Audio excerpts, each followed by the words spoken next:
আসসালামু আলাইকুম গাইজ, আজকে প্রথমে আমি চলে আসলাম আমার হাঁসের এখানে। আল্লাহর রহমতে হাঁসের বাচ্চাগুলো আস্তে আস্তে বড় হচ্ছে। এই যে এটা হচ্ছে ছোট বাচ্চাগুলোর মধ্যে একটা, আর এটা হচ্ছে বড় বাচ্চাগুলোর মধ্যে একটা। যারা আমার আগের ভিডিওগুলো দেখেছেন তারা বলবেন যে বাচ্চা এত কম কেন। মূলত বাচ্চা এইখানে সবগুলা নেই, তার কারণ আপনাদেরকে আমি বলবো। তার কারণটা হচ্ছে বাচ্চাগুলো কামড়াকামড়ি করে, তাই একটু আলাদা করে রেখেছি এগুলাকে। আর ভিডিও কোয়ালিটি একটু খারাপ আসতেছে, কারণ মোবাইলের ক্যামেরা ভালো নয়। দোয়া করেন যাতে আমার চ্যানেলটা তাড়াতাড়ি মনিটাইজেশন পাই, সেই টাকা দিয়ে একটা মোবাইল কিনতে পারি ভালো, 10-12 হাজার টাকার মধ্যে। আর এই যে সুন্দর সুন্দর মুরগির বাচ্চাগুলো দেখতেছেন, এগুলা পালার জন্য আনছিলাম। এগুলো হাঁসের বাচ্চার ঘরে রাখছি, এগুলো এখানে খাবার দাবার খাই। আর হাঁসের বাচ্চাগুলো থাকে এই ফাইবারের মধ্যে যে ছোটো ঘর, এইগুলো এখানে।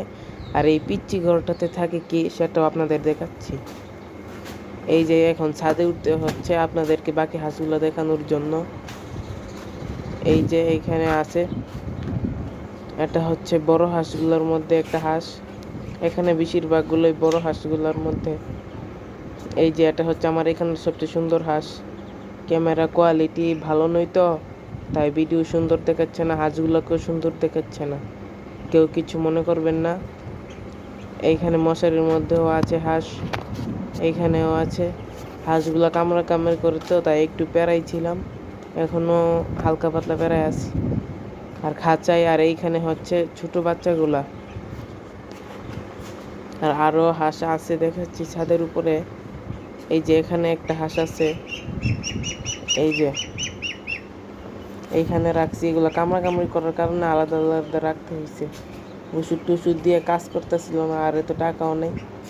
এগুলা সামনের মাসে বিক্রি করে দেব ইনশাআল্লাহ, দেখি আল্লাহ কি করে।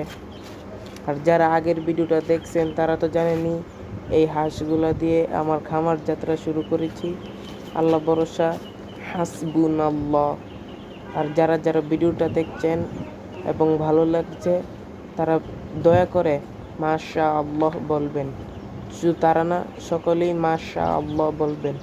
আর এই ছোটো বাচ্চাগুলা ওই ছোটো করে রাখে, যেটা দেখিয়েছিলাম, রাতের বেলা রাখে। এই বাচ্চাগুলা আমার এক ভাইয়ে আনছে পালার জন্য।